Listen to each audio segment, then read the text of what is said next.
છાણમાંથી રૂપિયો આવક મળે તો લગભગ 15-20 રૂપિયા આવક એક ખેડૂતને મળતી થાય.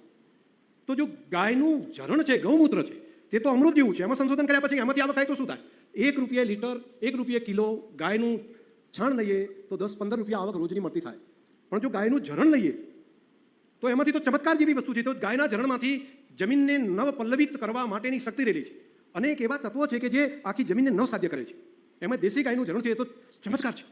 આપણી સાયન્ટિસ્ટો બેઠા એના પોષક તત્વો કાઢ્યા અને આરએનડી કર્યા પછી નક્કી કર્યું કે એક ડેરી એવી બનાવીએ જે ગાયના જરણની ડેરી હોય અને રોજનું 15 લીટર જેટલું 10 લીટર જેટલું જરણ એક ગાય આપે.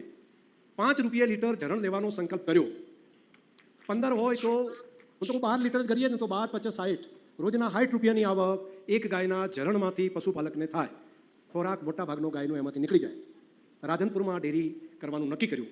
એનું જે શીત કેન્દ્ર હતું એની અંદર, અને એ ડેરી તૈયાર થઈ ગઈ.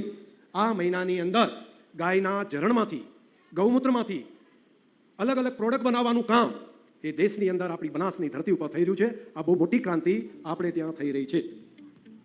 આ એનું કેટલુંક દ્રશ્ય તમને બતાવું છું. ગાય માટેના જરણની ડેરી હવે આને બધી જગ્યાએ કરશું. આની સફળતા પછી અલગ અલગ જગ્યા ઉપર લઈને ગાયનું જરણ પ્રોક્યોર કરવાનું કામ કરશું આપણે. તો છાણમાંથી આવક મળે, જરણમાંથી આવક મળે, દૂધમાંથી આવક મળે તો ખેડૂત પશુપાલક વધારે પૈસાદાર થાય. આ એના માટેનું જે આપણું શીત કેન્દ્ર હતું ને એમાં જ કેટલા મશીનો લગાડીને આ કામ આપણે આગળ કર્યું છે. એની વિવિધ પ્રોડક્ટો મૂકી છે.